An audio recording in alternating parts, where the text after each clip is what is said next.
What's up, y'all? It's Josiah Kenty here, man, with Flip the Culture, where the culture won't change until we do. I have a very special guest with me today, Miss Lisa Craig Taylor, man. I'm so excited to have her here because we met through just my journey with becoming a TEDxAlabaster speaker. One thing that really got me is I was thinking about how much she pushes the speakers' brands out. Like, she's like, hey, I want you guys to, this is about you guys. This is not about me. I want you guys to get on podcasts and talk about your speeches, and I want you all's quality of life to benefit from serving the TEDxAlabaster stage. And I was just thinking, like, who's highlighting her story? Because I think I was reading an article one day about just her heart towards pursuing the TEDx stage, and instead of her pursuing the stage herself, she created opportunities for other speakers around the city of Birmingham and beyond. So Lisa Craig Taylor, thank you so much for being here today. I'm super excited to have you. Thank you. I am excited to be here. Thank you for considering me. Yes, ma'am. No, thank you for considering me. Yeah, you and your team. You've created such a strong team around you because at first, when you're going through the process, I just saw you. I interacted with you, and when we had our meet and greet, I saw how dynamic your team is around you, and that speaks volume of you. So, like, how did you get into just having an eye for the TEDx brand? I was going through a dark season in my life, and I used to stay up late nights, laying in the bed on my device, and I would watch TED Talks. Yeah. And those TED Talks were very inspiring for me. Hearing different content and messages and those stories, I used to always say, I want to be on that stage one day. Yeah. That was my vision, my heart's desire. I wanted to be on the stage. And then one late night, it always come at night, man. Yeah, late in the midnight hour. Yeah. I submitted an application, and I was like, you know what? Why not? Anytime I do something, I want to do it 100%. Yeah. So what better way to learn about this organization without hosting it? That's different. Like, that's a different mindset. And I know I heard from an article, not heard it, but I read it. Okay. Right? Because I was like, man, I need a way to get like your story out. Like, because one night I was just thinking, I'm like, dang, man, how? And I just did some research, and that's like when I called you. I like, hey, don't make this. I don't want to make this sound weird, but like I'm actually looking at you online right now. Like I'm trying to see, okay, if this is Flip the Culture is a brand that's for athletes, you gotta be an athlete because your go-getter mindset, I'm like, you had to go through something from a physical standpoint to like push past just fatigue. So Lisa, you share how outward success you battled depression, right? So what was the first sign that your pain might lead to actual purpose? Well, if you Google define purpose, the verb says one's intention. And the sentence that they provide is God allowed that pain for a purpose. Okay, so hold on, let's do some wordplay. Okay. Because you said God allowed. So he didn't invoke that pain on you? Or did he just allow it? He allows it. Can you go a little bit deeper? He doesn't want God, everything that happens to us, he allows it. That means that he knows that you're capable to sustain it. But he gives us the free will and the free choice to determine the path that we're going to go from there. Wow. So when you're going through something painful, I used to sit up and I'd be like, God, why? Why me? What is, and everything that I've endured or gone through in my life, God has connected me with people to encourage them, to inspire them, to provoke them to go from one point to another. Wow. So after receiving like your multiple scholarship offers, right? Like going through high school, I want you to think about that time, like going through all that. And you decided to play basketball for Lawson State Community College. I think it's like neighboring next to Winona High School in Birmingham, Alabama. Correct. Experiencing athlete identity firsthand, why did you decide to go JUCO, and how did the game shape your resilience later? I was a teenage mother. Mm. I had a son. Wow. And, you know, my story, my birth parents abandoned me. At 10 years old, I was an orphan. So I went through a lot of things in life that I had to learn from mistakes. And I met coaches. I went to Arrington Middle School. I met a coach, and he said, I'm going to get you in basketball. Wow. Then when I got to West End High School, shout out to Coach McGarry. He helped develop me because I was the tallest one in the room. You know, I played volleyball, I played basketball. I was aggressive because I had a lot of anger in me. Yeah.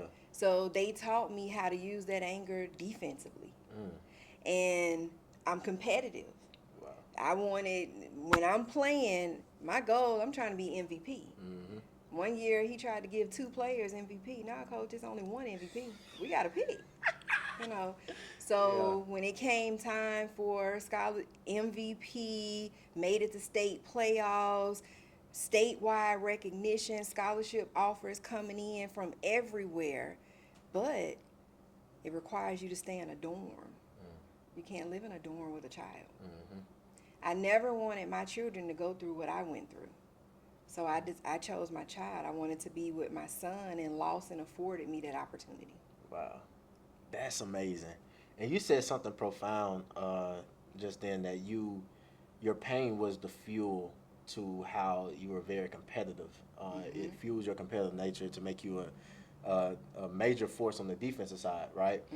So just giving you a glimpse of just my mindset too. Like, I played the defensive side of the ball because I could just invoke pain on somebody. Like, I could just hit somebody and not go to jail for it. You like, can take it all out. And defense leads the offense. Yeah, right. Cause I can intercept the ball and I'm good. Yeah, you good. You know, like, you good, right? So Gone. So, you know, that's a beautiful thing while you're in it. Correct. But that transition after, where it's like, okay, I still have this pain, but where does this outlet go? So with that transition, what did that look like for you? Pain becomes permission to advance. Say that one more time, please. Pain becomes permission to advance. So what that means is pain is a starting point, but you have permission to move forward if you choose. Wow. Mentally, you have to choose. Because honestly, there's a lot of people out here that are functioning in pain. There's a lot of people, hurt people. Yeah. If you never address the source of that pain, you're going to be stuck, and you're stuck in a cycle. But if you pause, like you just did, I noticed you close your eyes because you're focusing.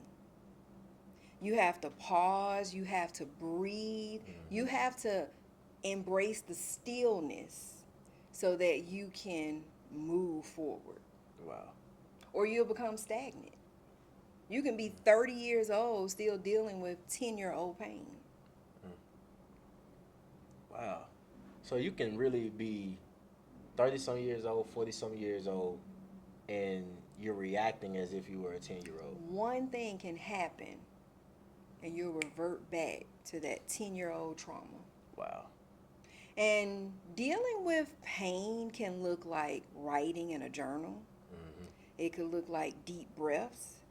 It could look like using your voice to share your story. How does one get to that point to be like, okay, you know what? My story, other people need to hear this. It's going to be on different platforms. Some years ago, like I said, God has always put me in position to share my story. I was calling Alabama Power to set up a payment arrangement. Wow. Young lady on the phone, and she just starts telling me all her personal business. And instantly when I heard her share, I could relate, and I was able to help her to navigate from this point to this point in the midst of a phone call with the power company. Wow. So, and I'm even thinking about your publishing of the My Voice is Dope, Mm-hmm. right? Um, you allowed yourself to reclaim the narrative through that, Mm-hmm. right? So when we're going to like storytelling and what that looks like, how did that shift your perspective and inspire others? It gave me permission to pivot because I decided that I no longer wanted to hide in my pain. I knew that there was more, and I kept hearing God say purpose. Purpose. That's why I Googled it. When Mm-hmm. God speaks to me sometimes, I'm like, what does that mean? But Yeah. when I saw that definition, it blew my mind. And I knew that God was going to put me in positions and place me in rooms and on platforms to share that your voice is dope. You deserve to tell your story. And telling your story does not mean that you're trying to hurt anybody. It does not mean that you have malicious intent.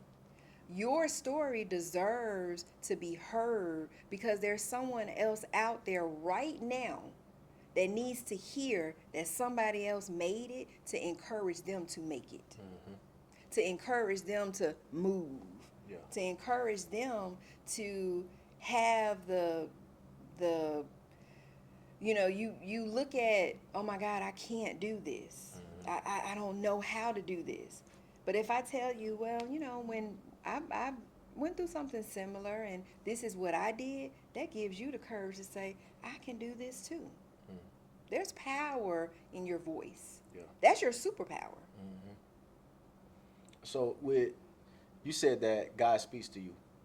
I'm not gonna ask you the question that everybody asks, right? They be like, okay, how do you know God's speaking to you? I feel like people can Google that and then hear everybody's voices, right? But my question to a person that is in that depressive state, that they're in that transition, right? And people are saying, why me, right? Why do you think God speaks to you? To encourage you, to let you know he'll never leave or forsake you, Yeah. to remind you that he is real. There'll be, when you hear people say God speaks to me, it's not always a voice. It could be an action. Yep. It could be a word. Years ago, my first husband was killed. Wow. He was a victim of a homicide at a local grocery store. Wow, man. As I was grieving, I mean, in the trenches of grieving, that's why I battled with depression so long. And I was driving down the street and I looked up in the sky and I saw the number 8. Biblically, the number 8 means new beginnings. Wow. This is how it looked. Yeah. I've had this on my phone for years. He was killed in 2013. That's the photo you took? No, I was about to had say, this man, made. Wow. But biblically, the number 8 means new beginnings. I called my spiritual father. I said, Daddy, I'm riding down the street and the number 8 is, he began to rejoice. He began to praise God. And he said, daughter, I've been praying for you. And I asked God to send you a sign to let you know that he's with you, he loves you, and that's your new beginnings. You know what's something that's so crazy to me, because I have this saying where, like, the power of perspective, right? You can see the same event at the same time and have different perspectives from everybody in there. Like, for example, if you see a car swerving on the road and you're in the, let's say we're in the car together, and I say, hey man, they must be drunk. Then you say, no, I think they're texting and driving. We see the same event, but we have different ways in how we interpret based upon our past experiences, because I may have somebody that I know that got behind the wheel and was drinking, or you might know somebody, or you might even text and drive sometime, right? So I know I was texting you, and never mind. But I'm looking at this and the reason why I go into that is because you're not the only person to have looked up in the sky that day and saw that same cloud structure, right? Somebody might have looked at it and was like, okay, man, that's not nothing, right? But God has a unique way of making things catered towards you. A very unique way. And with that number 8, TEDxAlabaster is in the 8th month. I've been on my job on a contract for 8 years. Wow. It is ending in the 8th month. God is speaking to me new beginnings. Over the years, it's always something that's referenced. Every so often, he'll bring it back to me to let me know number 8. I'm about to close my laptop. I've only asked you 3 questions. We about 20 minutes in. But and the reason why I say I'm about to close my laptop, because when you said that new beginnings, right, there has to be a transition that happens in the midst of the new beginning being present for you, right? Correct. So within a transition, what does that typically look like for you? What does the word transition mean to you? Something ends so something new can start. Mm. And sometimes that ending is painful. Sometimes that ending is devastating. Like, when I say painful, I mean, ooh, like, ooh. Yeah. This week, my laptop crashed. Yeah. And you know, everything that's going on, I've been taking it like a soldier. I crumbled. I said, God, now, you say you won't put more on me than I can bear. This right here is feeling kind of unbearable. Yeah. You know, so you still feel things. But then I got a phone call and I got a new laptop yesterday Stop playing, man. from Best Buy. It'll be delivered Sunday. Wow. And I said, okay, God. Yeah. Because I was honest with him. Mm-hmm. Hey, now all this that's been going on, I've been taking it. Yeah. Hit after hit. This one right here Mm-hmm. is not working for me. Yeah. So you're correct. Those transitions and those moments go from level to level. I have a problem with mainstream, Okay. like society. For example, with the entertainment industry, right?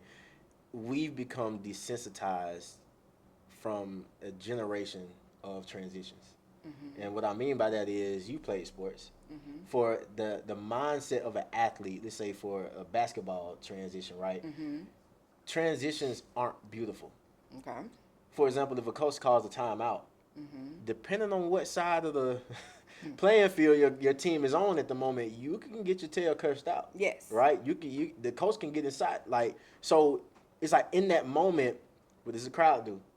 Probably get up, go to the concession stand, right? They have something to distract them from embracing what a transition actually means. Okay. For example, the momentum might be getting away from you, right? So it's Yes. like, okay, you know what? Let's take a time out right quick, because now we're looking to game plan and prepare to make sure we transition correctly out of this timeout. Correct. Same thing. That's why games have time, halftime, right? That's why they have quarters. That's why they have all these different things. But I think from a societal standpoint, we've dressed up transitions to look like things that are beautiful, things Okay. to take your attention off of things, just like driving a car. Okay. We got these automatic cars now. Rarely do you think of somebody that knows how to drive a manual car, because it takes your attention. It takes you being able to feel like what's going on in this car right now. And you, oh boy. Next question. Your role now as a TEDxAlabaster organizer positions you as a curator of revelation. Okay. And that's like, ripples of revelation, right? Yeah. So how do you see the platform activating healing and agency in others? We've launched a community. So in this community, each component builds off each other. Wow. That's the ripple effect. Everybody already had, all of you already had existing platforms. But when we come together, like at that meet and greet, Yeah. what was felt in that room was everything I envisioned. Yeah. Nobody was better than the other person. Strangers. Yep. Some of y'all never met each other, never heard of each other, but you connected. Yeah. And that's the ripple effect that's taking us to other levels. And I love the meet and greet because it allowed us to connect organically. Correct. You created the space, but you didn't say like, hey, at this time, you know what, we're gonna break off into groups. And I'm like, man, no, please. But I would have been fine with that, but the conversations wouldn't have been as authentic as just, hey, like, what do you do? Like, okay, like, what's your story on getting inside TED Talk? Have you ever thought about this? Because we had, calls and stuff like that. Correct. But to actually see a person's name with their face seeing their platform, because I think after that day, that's when I followed everybody. Yeah. I was just like, okay, now I put the name with the face. It's like, man, I now have a connection with you now. Correct. And now I'm concerned with, you know, what they have going on leading up to it, right? So thank you so much for, like, You're welcome. creating spaces for people around the city of Birmingham and Alabaster and beyond to come together on a shared stage, but with different walks of life. And I think that's the most beautiful thing that I'm appreciative of. And that's what you said, something powerful. My vision was not to just curate talks. I wanted to create community. Yeah. So with the community, like you said, now you're connected. You may have something where you say, hey, do y'all want to do this? They may have something to say, hey, do you want to do this? We're now a community. And that's one thing that I feel like is lacking inside of our environment right now, because everybody operates in silos. Correct. We're great. We're fine, right? But this is a team game. Correct. It's so much, and that's even the power in being an athlete. When I first showed up at Lawson, it was the best of the city. Wow. So all of us showed up on that MVP level. Yeah. And we had to learn really quick. If we wanted to win, we had to connect. We had to be a part of a team. Everybody can't show up and you the MVP. So it was humbling. It was eye-opening, and it was rewarding. And you said that, like, showing up as a team. And I feel like when athletes separate from the game and they're no longer able to come inside the environment that's literally welcoming them into a program. Correct. Right? They have a set schedule for you. They have a playbook. They have just all these meal plans depending on where you go. I don't know if Lobster State had a meal plan. Y'all did, man. Look at that. We did. Don't do us like that.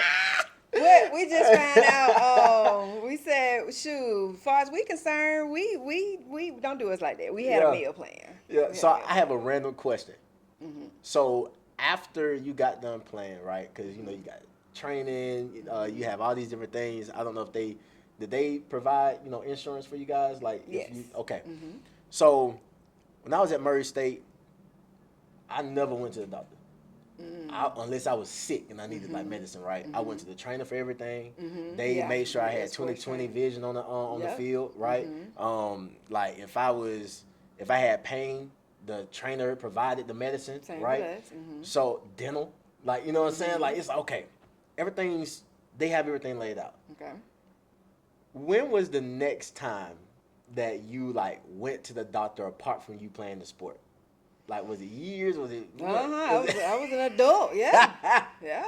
Yeah. Why is that? Like, why do athletes struggle to maintain But I think it's themselves like that? the mindset if we're in the best shape of our life. You know, we don't need a doctor. Yeah. We were invincible. I mean, it wasn't nothing we could do. Wow.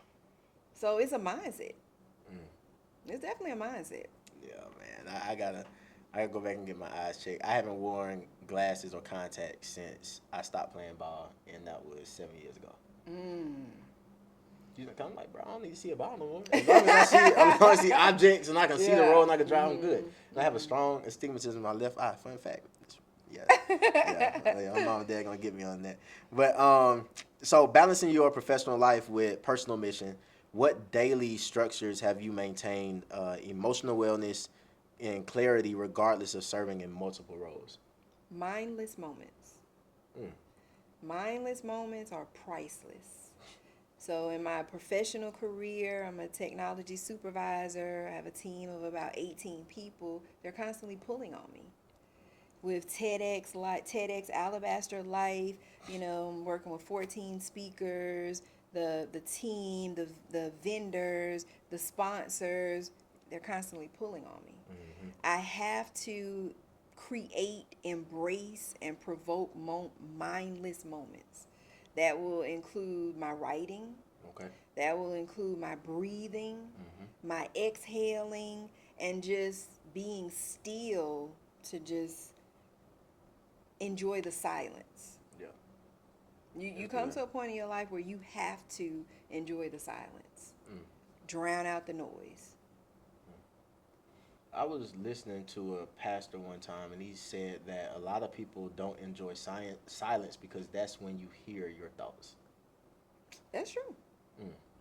But once you get to a place in your life where you're willing to hear your thoughts, it no longer bothers you. Wow. That's when you know you're ready to face whatever. Because sometimes those thoughts can be real. Yeah. You know what I'm saying? They be like, Yeah. "Ooh, oh," and you Mhm. be like, "Okay, all right, It forced you to deal with yourself. correct." Like being still. I used to be scared to deal with myself. Like after ball, I was like, man, I don't want to figure out who I am. Hmm. I wanna hang on to this ball as long as possible, man.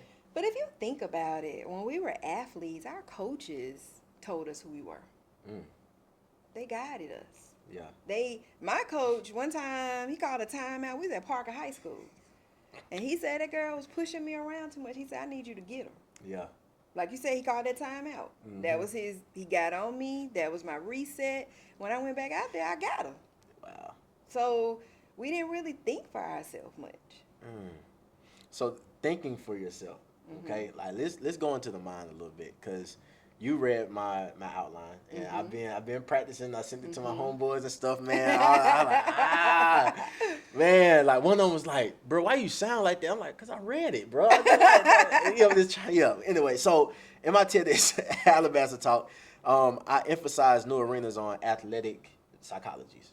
Okay, so how do you see your message transcending personal healing to shift how just people around you see resilience? You cannot look at resilience as weakness.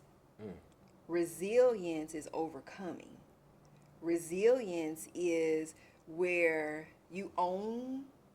So you can own your story, but you're sharing what you went through to show how strong you are, Yeah. to let others know why you're doing what you're doing. Some people of you sharing this, why is she telling all her business? That's the wrong mindset. Yeah. Because if I'm sharing something that I personally went through, it's to help somebody. That just tells me you're not my audience. Yeah. Somebody else is going to be like, man, she talking to me. Yeah. That's why I had you guys do that Dear You letter. Yeah. That was powerful. I'm not gonna lie, that was powerful. Yeah. I might write. And if that, you yeah. if you you know if it's time I wrote one I can share. My Okay. Dear You. Yeah, right now. Mhm. Yeah. Look, yeah. Come on. Yeah. This is my Dear You as the TEDx organizer. Okay. Yeah, I'm gonna clip this and send it inside the group chat. Dear You, I would tell you this. Your pain is real, but it's not the whole story. Finding your voice doesn't mean forgetting what hurt you. It means refusing to let that be the only part you carry forward. Start by giving yourself permission to name what happened without apology. Then speak from that scar, not the wound. That shift is where power begins. And sometimes the first voice isn't spoken out loud. It's through a journal entry, a prayer, and a deep breath. You don't have to roar to reclaim your truth. You just have to be willing to speak little by little until your healing catches up with your courage.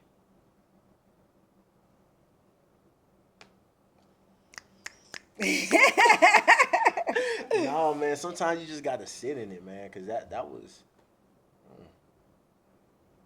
Did you think of a particular like person when you wrote that? You don't got to say like the name. That would be as an organizer. If there's one person in the audience, that's what I would want to say to them.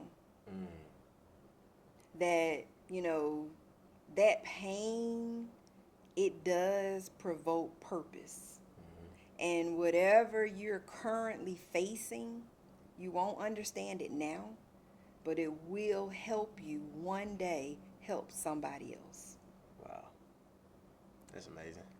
Yeah, I'm gonna get Daniel on that. I'm gonna create like a video. Yeah, Daniel. Hey, I gotta get you on that. I'm gonna send it over to you because I think that's a beautiful. That was beautiful. Thank you. Yeah, I see like just visuals, partner. Mm-hmm. Yeah, okay. Lock in, bro.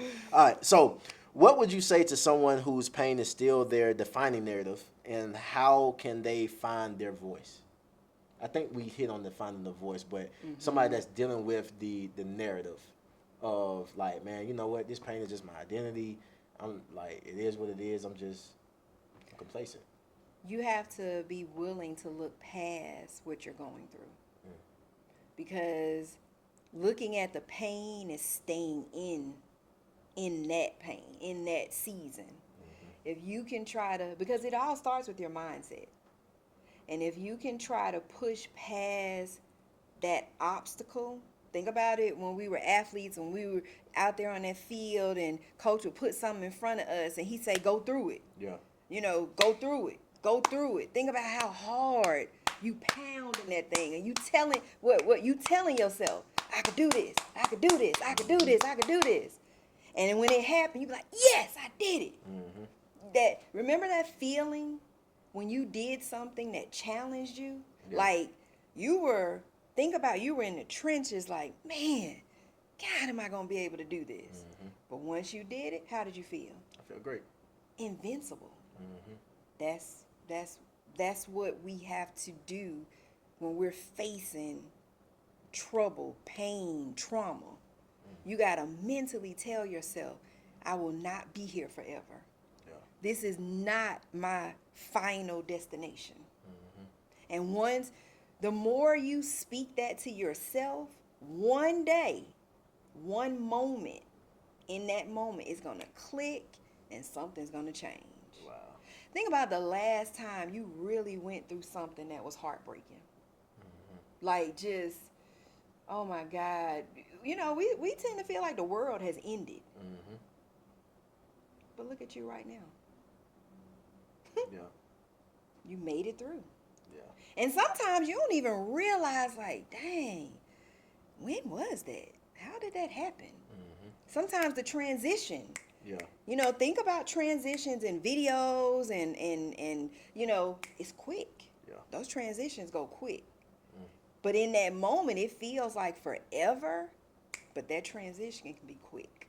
And man, when you said that, I literally saw the car switching transitions. You gotta go. Go. Like, you know what I'm saying? Like it's not Quick. You never seen a car change transitions by turning or making a U-turn. Like, no, you gotta get up out of there. And here's Yeah. another analogy I just came to me. Yeah, talk to me.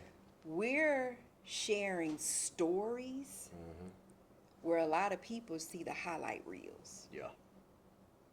So this platform affords us an opportunity to share a story that goes beyond that highlight reel, which is a transition. Somebody may see you. I've did my research on you too, and I'm looking at your social media, and I'm seeing you on all these stages, and how you, when you talk, you're so passionate, and you're moving around, you're moving your hands and stuff. Somebody may see that, and they want to be, man, I want to do that, but they don't know what it took to get you there. Yeah. They don't know about your injuries. They may not know about when you was hurt, how you did not think you were going to make it. I heard you when you were on Joe's show and you talked about your daddy had to tell you, hey, we don't give up. We finish what we start. Yeah. So that was your transition. That was your push. You had a mother who was praying for you. Yeah. A mother who was nurturing you, who was giving you what you couldn't give yourself in those moments. But look at you now. That's the purpose in your pain. If you never would have went through those injuries, if you never would have went through that self-doubt, you would not have this platform. Yeah. That's the purpose in your pain. That was look at that. You good. That's it. Yeah, man. That's beautiful to hear you say that, because that, like, when you were talking about that, I'm like, dang, yeah, I did say that. Yeah, I did go through that. Because a lot of times you can get so caught up in what's in front of you that's your propeller. Like, that's literally the propeller for That's your the boat. history of every athlete. Yeah. Every movie, because I love movies. I love my movies. But when I look at these movies with athletes, When they hurt, man, everybody better run. Yeah, get out the way. They angry. Mm-hmm. La, la, la, you know, they angry. But when they heal, Yeah. they're remorseful. And if you ever notice the history of every athlete that's been hurt who recovered, they were 10 times better than they were before the injury. Yeah. It's amazing. The human body is amazing. The mind is amazing. The resilience is amazing. But it all plays a part in the purpose of your pain. Yeah. And I think somebody asked me this earlier, of like, hey, did you always know you were gonna make it through your injury? Mm-hmm. And I was like, well, you know, after first they said it was a sprained ACL. I went and got a second opinion. They told me I tore my ACL, LCL, MCL, and partial meniscus. I'm like, hold on, that ain't sprained, bro. You know what I'm saying? So I'm like, okay, no, I didn't think I was gonna make it through that. Absolutely not. My heart was like, man, okay, but I think it started out of fear. Correct. Right? And I was always told to give my fear to God.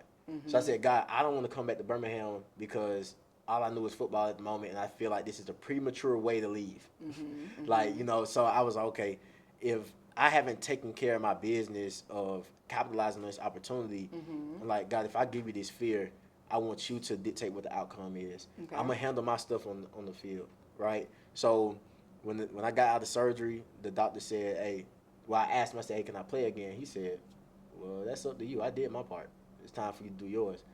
And I was like, oh, this is better than telling me that, you know, it gave me an extra, and it's Dr. Dugas that worked up under the Dr. Andrews. Like, shout out to you, bro. I got to get you on my books.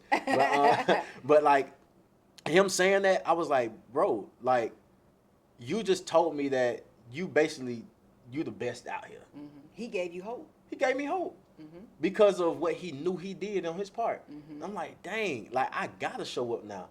So the way I left the game, it's like, man, I didn't have to play another down. I don't regret how I left.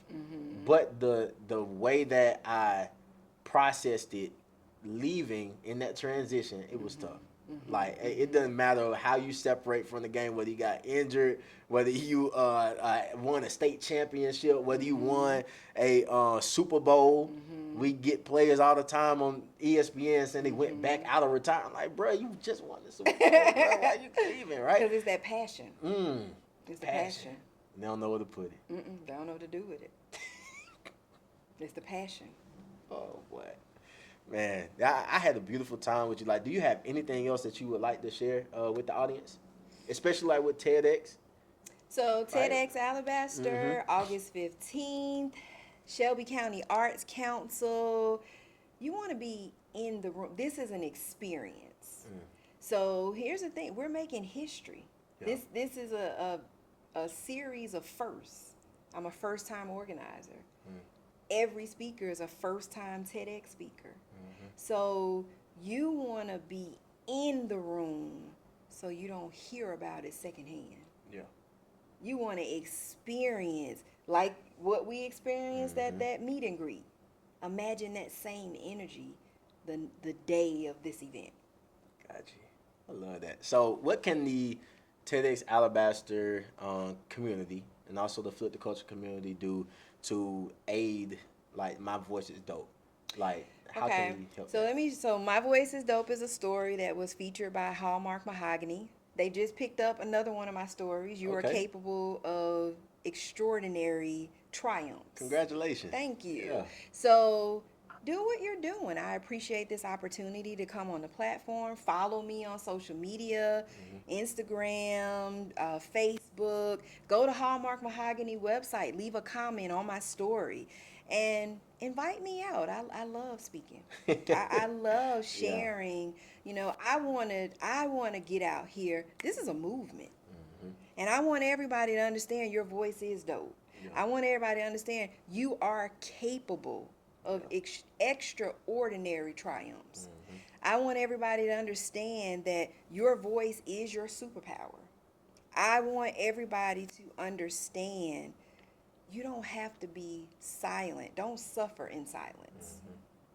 Use your voice and share your story. So what's a way that somebody can get in contact with you? You can reach out to me on social media. So what is social media? Lisa Craig Taylor. Okay. Both on Facebook and Instagram. Follow me, send me a message, and I'll respond. All right, cool. Thank you so much. Thank you for I having me. I usually This is dap people cool. up, you know. Hey, let's step it up. Hey, let's step it up. Thank So you I have so a question much. for you. Okay. I have a question for you. All right. So what is one thing that you would share with an athlete who is struggling with this transition? What is one thing you would like them to know? Yeah. The first thing I'll ask them is, what did they most miss about the game? Okay. Because a lot of people, especially when they're helping or seemingly try to help an athlete transition, they always think forward, Okay. right? Like, let's deal with the past. Like, what makes you excited? What are you passionate about? What frustrated you about the game? Because a lot of your purpose is going to be found out of frustration anyway. Like, the thing that you can't go to sleep without doing, like you said, it came to you at night and you're like, man, you know what? I need to do this, right? That gives you the firepower to be able to pull the trigger on what you want to do. Okay. So that's the first thing I would do, is ask the athlete what did they most miss about the game and what frustrated you most about the game as well. Okay. Then we can just start talking about, like, hey, what do you like to do? Like, what brings you peace, right? What brings you joy? Okay. What are these type of things that are irreplaceable, something that's going to be with you for the rest of your life? These are intangibles, Okay. right? Okay. These are things that it's not just a thing where it's like, oh yeah, you know what, I like videography, and you know that's what. No, let's get away from that, because then we're gonna find ourselves in the same cycle as to, if you don't have the means of doing videography again, you just found another identity that could be taken away from you in any type of fashion, Okay. right? So it's getting into the depths of what the game provided for that person, dealing with that, and then seeing, like, okay, apart from this, how do I supplement and pull from the things around me that gives me joy, that gives me peace?